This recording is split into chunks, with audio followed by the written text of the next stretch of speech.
Hi, baby. Oh, that's Momo saying hello.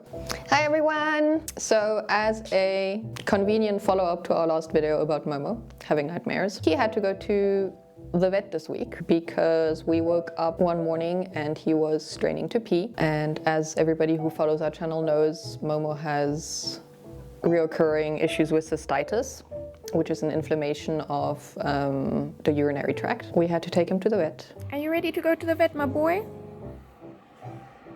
Momo's having a cystitis flare-up and he's due for his vaccines. So we're gonna take him through to the vet today, right now. And we're gonna see that he's okay. Hey, my baby, are you ready? Let's do it. I'll always face him towards me so that I can see him. And we're gonna put the seatbelt around this. I'm gonna have to put you guys down for a second and do that. Seatbelt on, kitty packed away, let's go.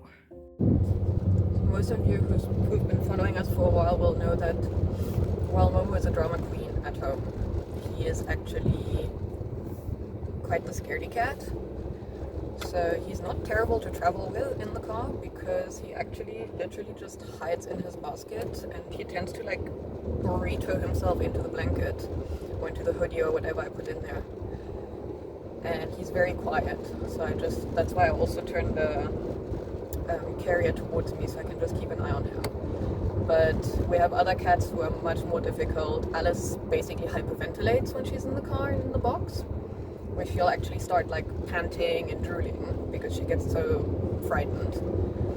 And Kebby and Maya will scream bloody murder the entire way to the vet. So they're not super stressed out like Alice, but they're definitely very vocal about their discontent about the situation. Whereas Momo is very quietly sitting here, he's looking at me. He hasn't really buried himself yet. He's just lying there with his head against the front of the cage and poking his nose out so that I can touch him every now and then. I was actually going to take him through next month anyways because he's overdue for his vaccines. So this comes at a good time. I don't know if they'll be able to do the vaccines at the same time, depending what meds they put him on. But then, yeah, this morning we got up, and he was fine yesterday, 100% fine. And this morning we got up and we noticed that he... Oh, I know, baby. You're just proving me wrong now. We noticed that he was straining to pee, and he was peeing multiple times. But we've done another video, we'll put it in the link somewhere. That he has cystitis, which is a reoccurring problem. So it's not something that gets fixed, and we don't always know what sets it off. I don't think he was particularly stressed recently. I don't think there was anything that could have stressed him out to make it happen. But cats also react to human feelings, and so maybe it was something that we did, where we had elections in South Africa recently, so it was a pretty tense environment to be in. So I'm wondering if he actually picked up on me and hubby being a little bit more tense than usual, and that's what made him sick. Which is very sad because that means that we're the cause of his pain. Okay, we are here. He has officially turned himself into a burrito. You can't see him. He is under that blanket somewhere. There we go. We're in the consult room. You can see he's hiding, and I'm not gonna bug him too much. I'm just gonna give him comfort until the doctor gets here. And then we'll chat after. Back to the car. Hold on, it's very loud out here. Okay. Getting in. As you will notice, I am catless. Okay, they have decided to keep him in. They do want, because it's been over 6 months since his last flare-up. They just want to take a urine sample to double check that it is a cystitis and that it's not a bacterial cystitis, because those are worse. Unfortunately, his bladder was empty, as it always is when we come here. So they're gonna keep him here just for a couple hours, give him some water, and as soon as the bladder's full, they'll test it, and I'll be able to pick him up this afternoon. So I'm gonna drive home without my baby. He was very sweet. He like cuddled up against me while the vet was doing his thing. And he was very frightened, my poor boy. Such a drama queen at home and such a scaredy cat everywhere else. We're back in the car. There's our baby.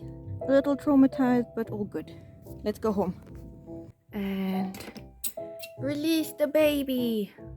Momo? Hey! You're not coming out?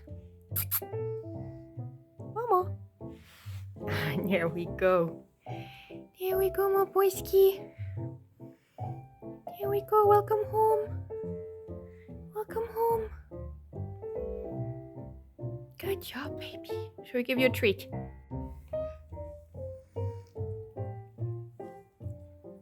It has been hours and he is still cleaning himself.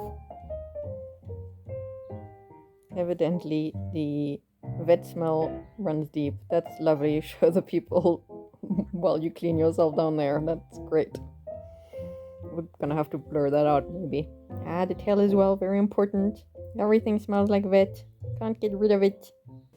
At the vet, he got an injection of painkillers and anti-inflammatories, and he's now on an anti-inflammatory for the next 5 days, just to help him out. And then hopefully the flare-up will pass. And that is full on Eye of Sauron. Anyways, he came home, he's doing great. He already stopped straining. And unfortunately, there isn't much we can do. We've already, all of the side things one can do to help them with cystitis, because it's usually stress related and so on. So he has plenty of space where he can pee, which is important. He has lots of water bowls and water fountains, which is very important when cats have bladder issues. He usually wears a calming collar. We're in the process of getting him a new one because his older one was past its deadline. But he usually does have one, so that's also something we've taken care of. And so the flare-ups just happen. There's not much we can do about it. I mean, it's, like I said, it's been 6 months, so he's been doing really well. He is also on special food that has a whole bunch of medication and whatnot in it to help him out with it.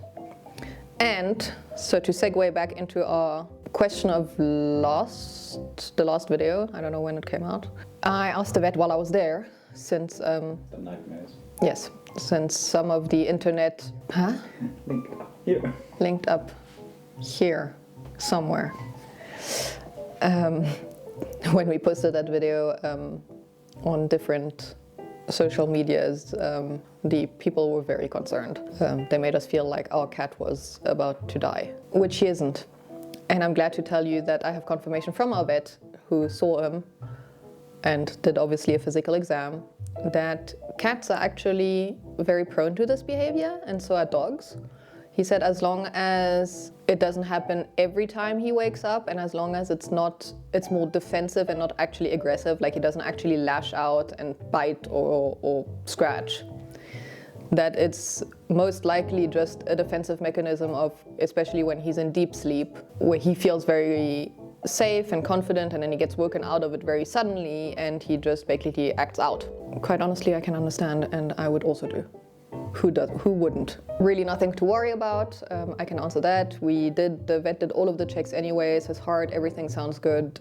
He's not in pain, and he's basically just doesn't like being woken up. He's not a morning person. And that's that. So you have the answer to that question, and you now know that Momo is on medication again. I don't know what the next video will be. We're still trying to decide that. So if you have any suggestions, put them in the comments below. If you have any experience with cystitis, put that in the comments below. If you have a different opinion on the nightmare situation, put it in the comments below as well. Share, like, subscribe, all the things, and we will see you in the next one. Bye! Alice, what's your opinion on these nightmares? Do you have nightmares? Alice, what do you have to say? No comment? No comment? Your child is sick and you have no comments? Fine.